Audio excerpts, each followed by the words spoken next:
Welcome back, South Elementary Mustangs, for another evening of Bedtime Stories with Principal Puzio. We are going to start Chapter 10 of Harry Potter and the Sorcerer's Stone tonight, which is Halloween, and you can see the big pumpkin picture to start us off. Malfoy couldn't believe his eyes when he saw that Harry and Ron were still at Hogwarts the next day, looking tired but perfectly cheerful. Indeed, by next morning, Harry and Ron thought that their meeting the three-headed dog had been quite an excellent adventure, and they were quite keen to have another one. In the meantime, Harry filled Ron in about the package that seemed to have been moved from Gringotts to Hogwarts. They spent a lot of time wondering what could possibly need such heavy protection. "It's either really valuable or really dangerous," said Ron. "Or both," said Harry. But as they knew for sure about the mysterious object, as all they knew for sure about the mysterious object was that it was about 2 inches long, they didn't have much chance of guessing what it was without further clues. Neither Neville or Hermione showed the slightest interest in what lay underneath the dog and the trapdoor. All Neville cared about was never going near the dog again. Hermione was now refusing to speak to Harry and to Ron, but she was such a bossy know-it-all that they saw this as an added bonus. All they really wanted now was a way of getting back at Malfoy, and to their great delight, just such a thing arrived with the post about a week later. As the owls flooded into the great hall as usual, everyone's attention was caught at once by a long, thin package carried by 6 large screech owls. Harry was just as interested as everyone else to see what was in this large parcel, and was amazed when the owls soared down and dropped it right in front of him, knocking his bacon to the floor. They had hardly fluttered out of the way when another owl dropped a letter on top of the parcel. Harry ripped open the letter first, which was lucky because it said, "Do not open the parcel at the table. It contains your new Nimbus 2000, but I don't want everybody knowing you've got a broomstick, or they'll all want one. Oliver Wood will meet you tonight on the Quidditch pitch at 7 o'clock for your first training session. Professor M. McGonagall." Harry had difficulty hiding his glee as he handed the note to Ron to read. "A Nimbus 2000? Ron moaned enviously. "I've never even touched one." They left the hall quickly, wanting to unwrap the broomstick in private before their first lesson, but halfway across the entrance hall they found their way upstairs barred by Crabbe and Goyle. Malfoy seized the package from Harry and felt it. "That's a broomstick," he said, throwing it back to Harry with a mixture of jealousy and spite on his face. "You'll be for it this time, Potter. First years aren't allowed them." Ron couldn't resist it. It's not any old broomstick," he said. "It's a Nimbus 2000. "What did you say? What, that you've got at home, Malfoy? A Comet 260? Ron grinned at Harry. "Comets look flashy, but they're not even in the same league as the Nimbus." "What would you know about it, Weasley? You couldn't afford half the handle," Malfoy snapped back. "I suppose you and your brothers have to save up twig by twig." Before Ron could answer, Professor Flitwick appeared at Malfoy's elbow. "Not arguing, I hope, boys," he squeaked. "Potter's been sent a broomstick, Professor," said Malfoy quickly. And then here's a quick picture of the broom. Yes, that's right," said Professor Flitwick, beaming at Harry. "Professor McGonagall told me all about the special circumstances, Potter. And what model is it?" "A Nimbus 2000, sir," said Harry, fighting not to laugh at the look of horror on Malfoy's face. "And it's really thanks to Malfoy here that I've got it," he added. Harry and Ron headed upstairs, smothering their laughter at Malfoy's obvious rage and confusion. "Well, it's true," Harry chortled as they reached the top of the marble staircase. "If he hadn't stolen Neville's Remembrall, I wouldn't be in the team." "So, I suppose that you think it's a reward for breaking the rules," came an angry voice from just behind them. Hermione was stomping up the stairs, looking disapprovingly at the package in Harry's hand. "I thought you weren't speaking to us," said Harry. Yes, don't stop now, said Ron. It's doing us so much good. Hermione marched away with her nose in the air. Harry had a lot of trouble keeping his mind on his lessons that day. It kept wandering up to the dormitory, where his new broomstick was lying under his bed, or it strayed off to the Quidditch pitch where he'd be learning to play that night. He bolted his dinner that evening without even noticing what he was eating, and then rushed upstairs with Ron to unwrap the Nimbus 2000 at last. Wow, Ron sighed as the broomstick rolled over onto Harry's bedspread.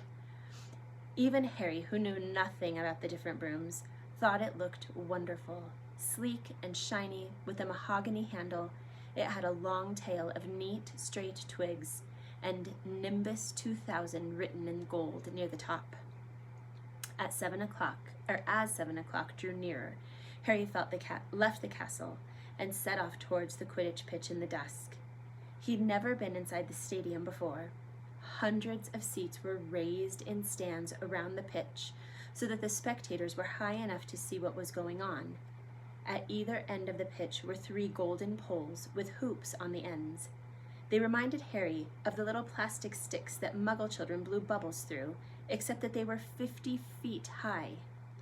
Too eager to fly again to wait for Wood, Harry mounted his broomstick and kicked off from the ground. What a feeling! He swooped in and out of the goalposts and then sped up and down the pitch. The Nimbus 2000 turned whichever way he wanted at his slightest touch. "Hey, Potter, come down!" Oliver Wood had arrived. He was carrying a large wooden crate under his arm. Harry landed next to him. And here, boys and girls, is a picture of the Quidditch pitch.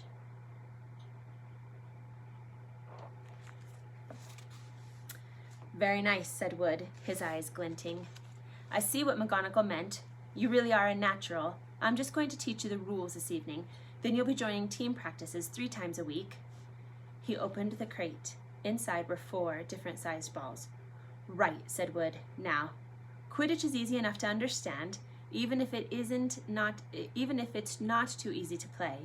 There are 7 players on each side. 3 of them are called chasers."